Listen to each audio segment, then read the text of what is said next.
How reading the Bible made me 100K in 5 months. Now this first started in 2019. This was when I first decided that I'm going to read the entire Bible fully and take notes. So this wasn't just a normal reading the Bible, this was reading the Bible with understanding. So my plan was to do this from January all the way till June. Read the entire Bible in 6 months. So I remember I was doing about 5 to 6 chapters per day, and I was able to successfully complete this without missing a single day. It was a big accomplishment. And once you read the Bible in general, you're not going to fully understand everything, right? Not everything is going to sink in. You're not going to become a master or, nothing like that. However, there will be some things that you do retain. And these are the things that the Holy Spirit will bring back to your remembrance when you need it. And I still have all these notes to this day. I don't necessarily check it all the time. However, it is notes that I can use when I need to. So when you fast forward all the way to the present, which is now, there are still many verses that I read up to today that not only do the things that I understood before come to remembrance, but now the Holy Spirit will give you more revelations on the things that you've read, and you continue to build up on this knowledge. So through this, there were 2 specific verses that I would say led me to actually coming across the career that first helped me to reach that 100K. And this was obviously trading. Now I've been trading for almost 4 years. So I started trading in 2022 or not in 2026. The first verse exactly was in Proverbs 16 verse 9. And this says, "A man's heart plans his ways, but the Lord directs his steps." When I read this the first time, I remember, okay, this pretty much made me understand that it is up to me to plan what I want to do. So, a lot of people want to wait for God to tell them, this is the thing you're meant to do in your career, follow this plan and bam. I don't think it works that way for everybody. To my understanding, at least, I know that it's up to me to plan things, to take actions, and God will direct my steps. So I started YouTube now in 2020, and my plan was pretty much to do, I was doing stock market videos and stuff back then. Then eventually I transitioned into making videos on trying out different side hustles. So I tried supply and demand, I tried FBA, I tried everything out there, right? Print on demand, everything. And this was not only to share my experience on if they work or not, but also for me to see if there is something that resonates with me that I can stick to, right? So I did eBay dropshipping for a while. That was pretty good. However, issues came across. You can find all of this on this channel, which is amazing. I can always go back and see how I started. But then I eventually came across trading, which I said, you know what? Let me try trading now and see how that goes.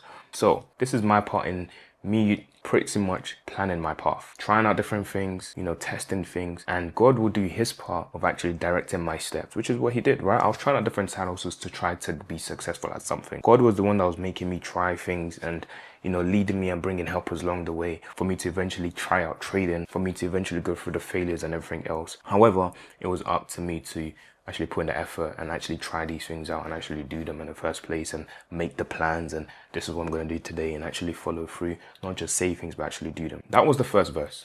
Now the second, this one was big. Actually, 2 Timothy 2:15, specifically the King James Version, because I remember when I was actually studying the entire Bible back then, I read only King James, right? I didn't even know New King James was a thing back then. So I was reading all the Dow and Dows and all the whatever back then, right? And this pretty meant study yourself to show approved to the Lord. In other words, I should study, put in the work, study, whether it's career, whether it's education, whatsoever it is, put in the effort to show yourself approved to God, meaning God does actually appreciate people who study, right? You have to put in that work. You have to put in the effort of studying. Why is this so important? Why did this kind of help me to get to that 100K mark? Because boy, oh boy, when I was learning how to trade and everything, I remember I took a very, very big risk. Maybe I'll make a bigger video, on kind of maybe my journey, whatever it is, and how I even, what I used to do back then, my journey, and how I ended up trading and all that stuff. However, but for now, the main thing is that I remember I was putting in like 8 to 10 hours a day studying trading, because I didn't have a mentor then. I was learning through YouTube, so I was watching every single YouTube video that existed, taking notes, back testing a ton, because how I'll do it is I'll learn something from somebody, put it all together, then I'll back test that system a ton. This was even later, let's say 6 months down the line, when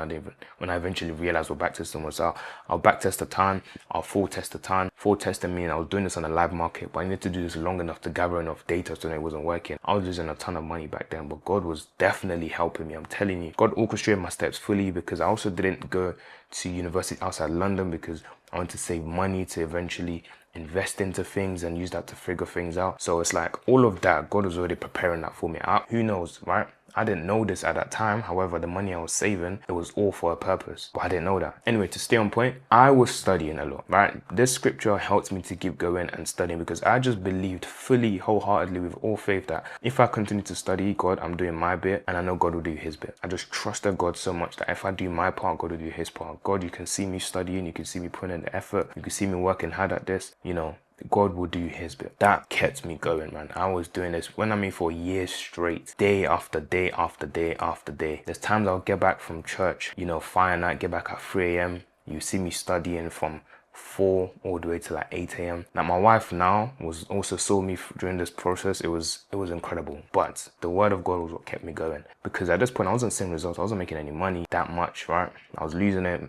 It was just other things kind of keeping me going. Now those are the kind of big two. However, there were a few more scriptures that, you know, through reading the Bible every day, you come across. The book of Proverbs, by the way, is powerful. I can't deep dive into that alone, but if you want to really check yourself, reflect, read the book of Proverbs, promise you, you would not regret it. Like, let me know your favorite book under the comments of this video, because mine, Proverbs, is one of them. Definitely one of them. But the next is Proverbs 20 verse 13. And this was to do with sleep. I tell people all the time, the reason why you sometimes aren't where you need to be is because men, when I say men, I mean us human beings, we just love to sleep. I promise you, if you minimize sleep, you will do a lot more in the day. Like, think about it. At this moment in time, I wish you guys can see this, but I'm recording this video right now at 2 a.m. because honestly, that's just what it takes, right? 2 a.m. is just the best time for me to do this because I got home pretty much at like 12 a.m. I have to shoot this video because that's all I gotta do. But when you love sleep, you're gonna just push this to another day and another day and another day. You gotta sacrifice sleeps to make progress in this life. I'm telling you, that is how those that are making a ton of money are doing it. They sleep less. Eventually, once you have enough money, then you can buy back your sleep by letting other people do the work for you. At the start, you have to sacrifice your sleep. Do you get it? But the issue is people these days want to sleep a lot at the beginning and then somehow still continue sleeping. But it doesn't work that way. You have to sacrifice a lot to eventually reap the rewards. But when I was talking about the book of Proverbs, Proverbs 20 verse 13, it says, do not love sleep lest you come to poverty. In other words, very straightforward, right? Just don't love sleep. Again, I take things face value as the Bible writes it. Don't love sleep, full stop. So this meant that I just couldn't love sleep. I have to be in a position where I made myself very not uncomfortable to sleep. Sleep is good for you, you still need it. However, if I have something to do, that comes before sleep. Do you understand what I'm saying? So just about getting the work done. This helps me a lot as well when I was even trying to read the Bible for 6 months. Oh boy, was that extremely hard, because my goal was not to miss a single day. And I did this when I was 19 years old. That was extremely hard, I'll tell you that. But I was able to fulfill it by the grace of God, of just doing it every day, even when you're tired, 4 a.m., whatever time it is. I had to do those 6 chapters. I had to take notes on those chapters before I went to sleep every single day. So throughout this time now, you know, those 3, you know, using the word of God, I was seeing some results slowly.